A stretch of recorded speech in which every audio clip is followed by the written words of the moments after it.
নমস্কার বন্ধুরা, তন্নিস কিচেনে আপনাদের সবাইকে স্বাগত। কচুর বড়া কি আপনার কাছেও একটা ঝামেলার রান্না? তাহলে আজকের রেসিপি আপনার সব ধারণা বদলে দেবে। এই বড়া হবে বাইরে থেকে মুচমুচে আর ভেতর থেকে তুলতুলে। গ্যারান্টি দিয়ে বলছি, এই পদ্ধতিতে কচুর বড়া বানালে আর গলা ধরবে না। আজ শিখব কচুর বড়া তৈরির সবথেকে সহজ এবং মুখরোচক রেসিপি। শীতের সন্ধ্যায় গরম চায়ের সাথে এমন কিছু না হলে জলেই না। আজ তৈরি হবে সবার প্রিয় কচুর বড়া। তাহলে আর দেরি না করে চলুন দেখে নিই এই মুচমুচে বড়ার জন্য কি কি লাগছে। উপকরণ হচ্ছে 300 গ্রাম কচু আর 1 কাপ ডাল। আমি কিন্তু এখানে 3 রকম ডাল একসাথে ভিজিয়েছি 1 কাপ পরিমাণ। আপনারা চাইলে যে কোনো এক রকম ডাল দিয়েও এটা বানাতে পারেন বা শুধু বেসন দিয়েও কিন্তু এটা বানাতে পারেন। আর এই মুচমুচে হওয়ার জন্য যে উপকরণটা দরকার সেটা হচ্ছে চালের গুঁড়ো বা কর্নফ্লাওয়ার। সবার প্রথমে আমি কচুটাকে ছাড়িয়ে ভালোভাবে ধুয়ে নিয়েছি। এরপরে কচুটা আমি একটা গ্রেটার দিয়ে গ্রেট করে নেব।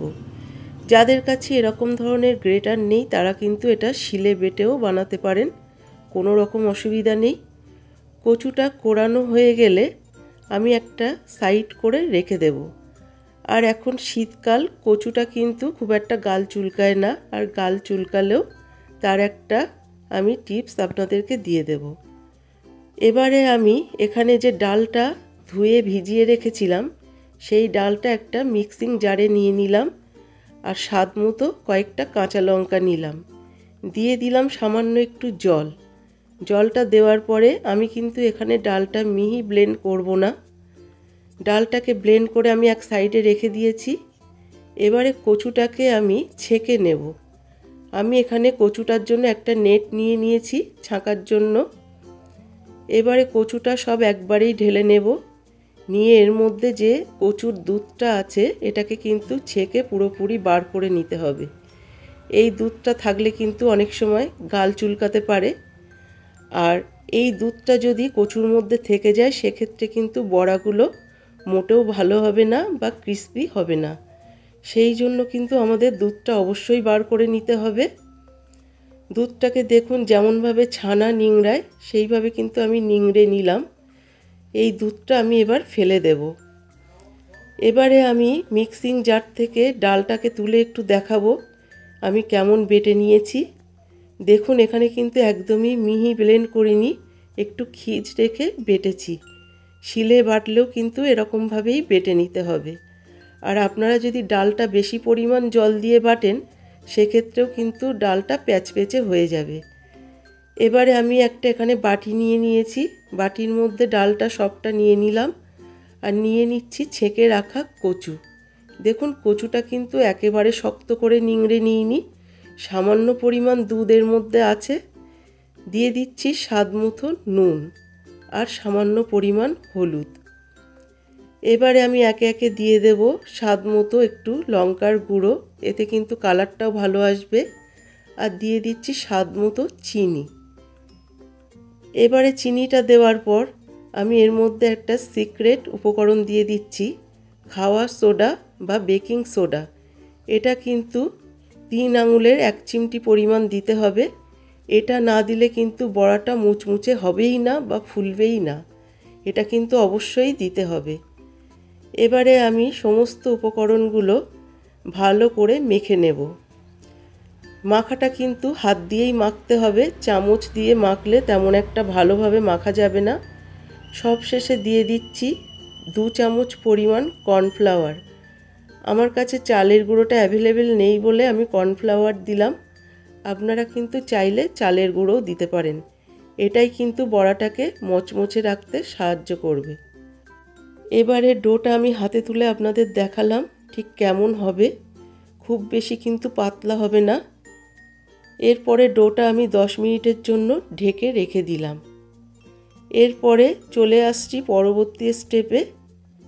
আমি একটা ফ্রাইং প্যান নিয়ে নিয়েছি, এর মধ্যে দিয়ে দেব রিফাইন তেল।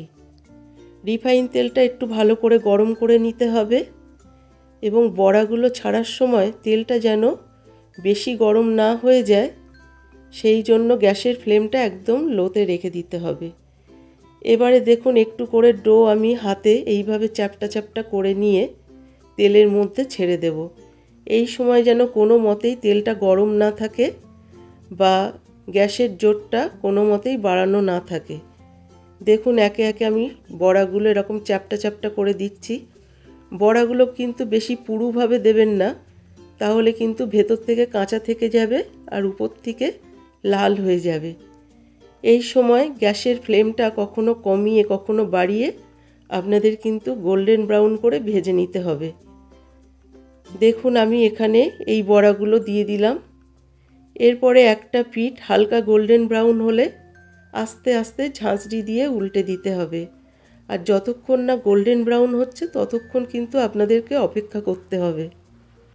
আপনাদের কচুটা যদি গাল চুলকানো কচু হয়, সেক্ষেত্রে কিন্তু 1 চা চামচ পরিমাণ ভিনেগার বা পাতিলেবুর রস এর মধ্যে অ্যাড করে দেবেন। সেক্ষেত্রে কিন্তু আপনাদের গলা ধরবে না বা চুলকাবে না। আর এই দুটোর মধ্যে যদি না থাকে কোনোটাই, তাহলে দিয়ে দেবেন তেঁতুল।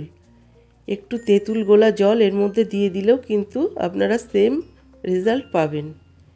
এরপরে দেখুন এই বড়াগুলো গোল্ডেন ব্রাউন করে ভেজে নেওয়া হয়ে গেছে। কতটা লোভনীয় দেখাচ্ছে সেটা আপনি দেখেই বুঝতে পাচ্ছেন। এরপরে সবকটা বড়া আমি ছেঁকে তুলে নিলাম। এই একই রকমভাবে আমি পরবর্তী বড়াগুলো কিন্তু ভেজে নেব। আপনারা আশা করি লক্ষ্য করেছেন আমি কিন্তু গ্যাসের জোরটা খুব একটা বাড়াইনি, লো টু মিডিয়ামে রেখেই বড়াগুলো ভেজে নিয়েছি। আর একই রকমভাবে চ্যাপটা চ্যাপটা করে সবকটা বড়া ভেজে নিচ্ছি। আপনারা যদি ডালটা না দিতে চান, সেক্ষেত্রে কিন্তু বেসন আর চালের গুঁড়ো দিয়েও এই বড়াটা বানিয়ে নিতে পারেন।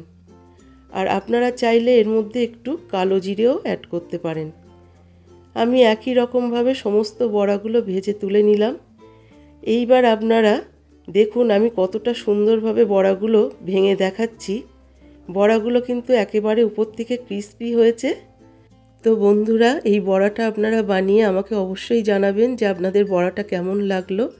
ভালো লাগলে অবশ্যই একটা সাবস্ক্রাইব করবেন এবং লাইক দেবেন এবং আপনার বন্ধুদের শেয়ার করবেন।